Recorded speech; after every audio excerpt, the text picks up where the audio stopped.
Hola curiosos, hoy quiero hablaros del efecto mariposa y de la teoría del caos, y cómo el caso del niño cubano Elian González se convirtió en un espectacular ejemplo de estas teorías. ¡Comenzamos!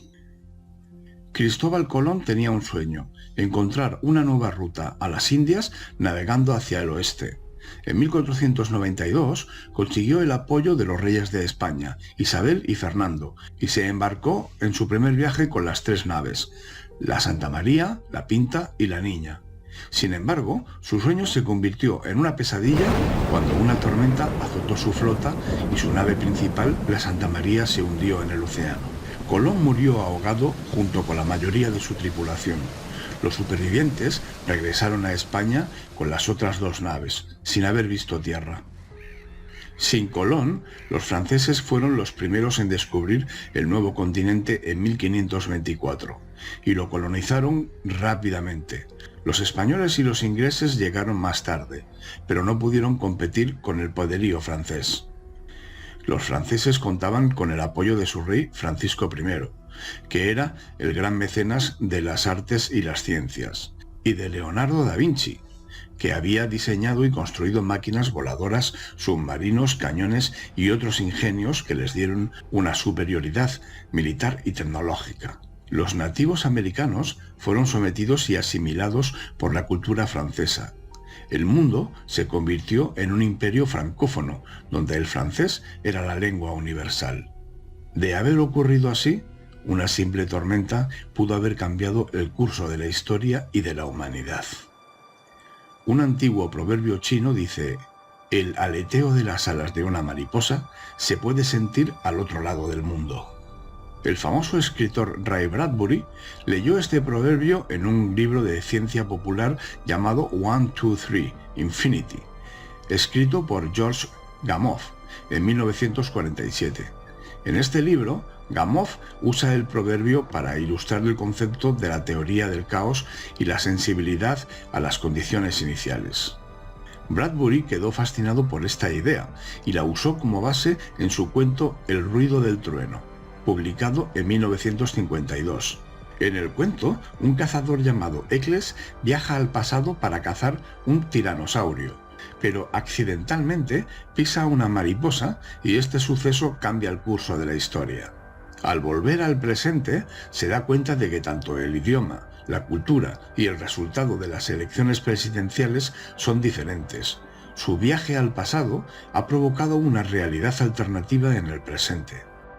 Si te está gustando, dale a like, suscríbete al canal y activa la campanita para enterarte de cuando subimos un vídeo nuevo.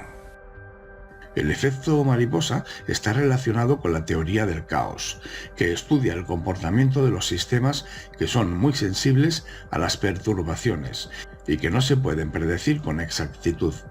Edward Norton Lawrence fue un matemático y meteorólogo estadounidense que desarrolló la teoría del caos. Esta teoría enfoca en cómo pequeñas variaciones en el sistema pueden generar grandes cambios en el futuro. La teoría del caos ha sido aplicada en distintas áreas, como la economía, la física, la biología y la informática. Lawrence se interesó en el estudio del clima y los modelos matemáticos para predecirlo. En 1961, mientras trabajaba en un modelo de simulación del tiempo atmosférico, descubrió que al introducir los mismos datos con una ligera diferencia en el redondeo, en lugar de introducir datos con 6 decimales, lo hizo con 3, obtenía resultados muy diferentes. Esto le llevó a plantear que el clima era un sistema muy sensible a las condiciones iniciales y que no se podía predecir con exactitud a largo plazo. El caso mediático de Elian González es uno de ellos. Elian era un niño cubano de 5 años que sobrevivió a un naufragio en el que murió su madre, que intentaba emigrar a Estados Unidos. Elian, junto con otras 2 personas, consiguieron sobrevivir agarrados a unos neumáticos y finalmente fueron rescatados por unos pescadores. Elian fue entregado a su familia materna de Miami, quien se negó a devolverlo a su padre en Cuba.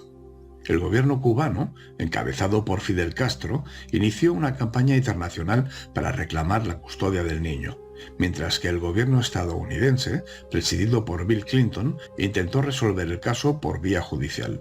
El caso se convirtió en un símbolo de la tensión política entre ambos países y movilizó a la opinión pública en ambos lados.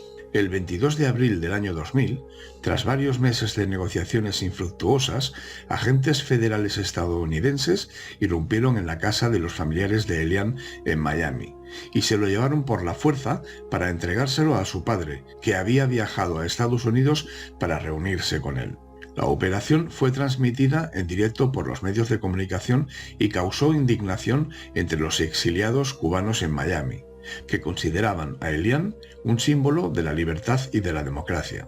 El 28 de junio del 2000, la Corte Suprema de Estados Unidos rechazó el último recurso de los familiares de Elian y el niño regresó a Cuba con su padre ese mismo día. El gobierno cubano celebró el retorno de Elian como una victoria política y moral sobre el imperialismo estadounidense. El caso de Elian González tuvo repercusiones políticas y sociales en ambos países. En Cuba, el caso fortaleció el liderazgo de Castro y su discurso antiestadounidense, así como la unidad nacional y el patriotismo de los cubanos.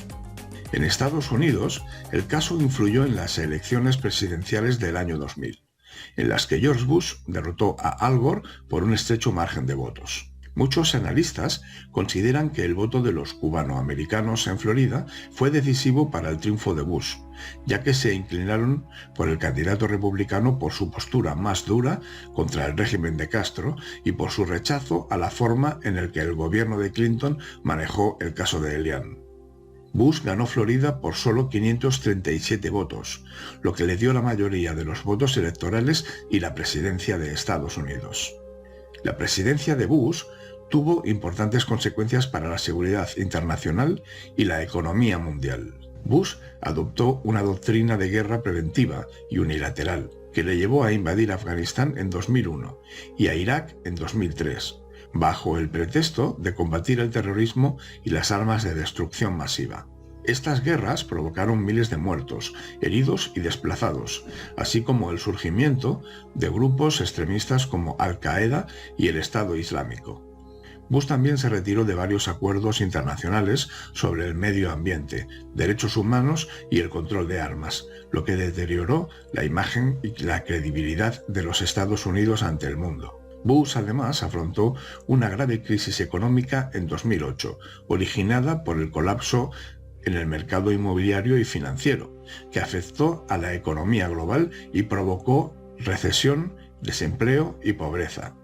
¿Qué habría sido del mundo si Elian González hubiese muerto en aquel naufragio?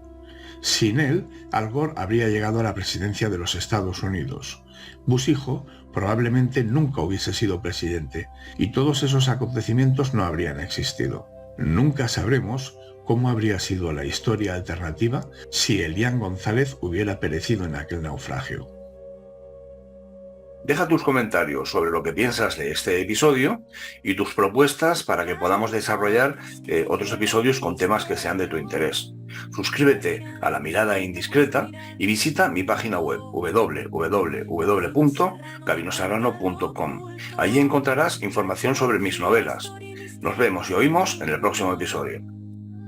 Cada episodio revela secretos ocultos, la mirada indiscreta, desenterrando historias que nadie ha escrito. Descubre arqueología y biografías perdidas.